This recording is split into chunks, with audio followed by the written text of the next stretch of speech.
બનાસકાંઠા જિલ્લાના પાલનપુરમાં 10 યુવાનોની ટીમ છેલ્લા 15 વર્ષથી સાપો બચાવવાનું અભિયાન ચલાવી રહ્યા છે।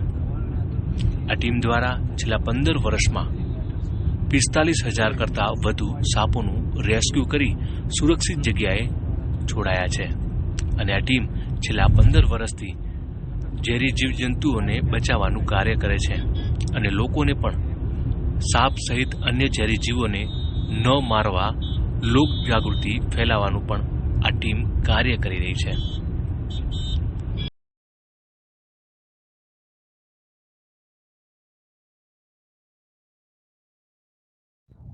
हाय, હું મનીષ સરગરા અમારી ટીમ દ્વારા ઘણા વર્ષોથી કામ કરી ચાલુ છે। અમારી ટીમમાં ટોટલી 10 થી 12 માણસો છીએ। તે રીતે અમારા ટીમમાં હું ગોપાલ મીણા, મસિંગભાઈ, તે પ્રમાણે અમે ટોટલી ટીમમાં 10 મેમ્બરો છે ને અમે જીવ દવાનું કામ કરીએ છીએ, જીવ બચાવવાનું કામ કરીએ છીએ। તમારી ઘરના આજુબાજુ કંઈ પણ તમને કોઈ બી ઝેરી જાનવર દેખાવા મળે તો યા તો ફોરેસ્ટના જાણ કરો યા તો અમારો કોન્ટેક્ટ કરો। અમારા દ્વારા તેને રેસ્ક્યુ કરીને તેને જંગલમાં રિલીઝ કરવામાં આવે છે। રહેણાંક વિસ્તારથી દૂર તેને કદી બી કોઈ બી જાનવરને તમારા ઘરના આજુબાજુ હોય તો તેને મારવો નહીં। જે રીતે આપણા હક છે જીવવાનો તે રીતે એમનો પણ હક છે, તો તેમને મારવો નહીં। આપણા ગુજરાત વિસ્તારમાં ટોટલી આપણાને 63 જેવી કોઈક જાતિ જોવા મળે છે। તેમાંથી બનાસકાંઠામાં અમને 24 થી 25 જાતિ મળે છે। તેમાંથી 4 જાત ઝેરી છે, જે કાળોતરો, નાગ અને ખબ્રચિત્રો અને બીજો ફુરસો। તે 4 ઝેરી છે। કોઈ બે તમને બાઇટ વગેરે થાય તો ટોટલી તમારે કોઈ બેનું ચાર્જમાં રહેવું નહીં। ટોટલી આપણે સીધું સિવિલમાં પહોંચવું, ઇલાજ કરવો ને તેથી ગભરાવવું નહીં તેને કાઢવાથી। અમે ટોટલી 15 થી 16 વર્ષથી કામ કરીએ છીએ।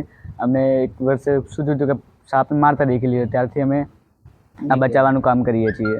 તો આપણે જે રીતે જીવવાનો હક છે એ રીતે જાનવરોને પણ છે, કદી બી કોઈ બી જાનવરને મારવું નહીં। સાપ ચોમાસાની સિઝનમાં ખાસ સાપ વધુ જોવા મળે છે। ચોમાસાની સિઝનમાં તે ખોરાક બદલે બહાર આવે છે ને તે રહેણાંક વિસ્તારમાં જાય છે। તેથી માણસોને બીકના કારણે તે ઝેરી હોય કે બિનઝેરી હોય તેને મારવામાં આવે છે। તો મારતા નહીં, તેને બચાવવાનો પ્રયાસ કરો, યા તો ફોરેસ્ટ દ્વારા જાણ કરો યા તો અમને જાણ કરો। અમારા દ્વારા તેને રેસ્ક્યુ કરીને રહેણાંક વિસ્તારથી દૂર એને રિલીઝ કરવામાં આવશે। અત્યાર સુધીમાં અમે રેડ સ્નેક, બુલ્પ, કોબરા, તેથી અગજર, ચંદનગો, પાટલાગો જે રીતે ઝેરી જાનવરો પણ રેસ્ક્યુ કર્યા છે ને તેને સુરક્ષિત જંગલમાં રિલીઝ કર્યા છે।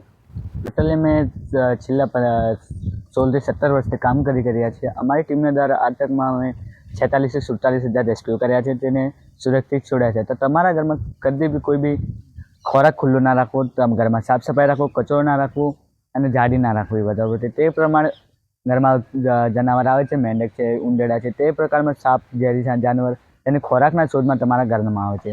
તમારા ઘરમાં કદી પણ કોઈને બાઇટ પણ થઈ જાય તો તમારે ડરવું નહીં, સીધું અંધવિશ્વાસમાં રહેવું નહીં, સીધા ડિસ્ટ્રિક્ટ હોસ્પિટલ પહોંચીએ, હોસ્પિટલ પહોંચીને તેની સારવાર લઈએ।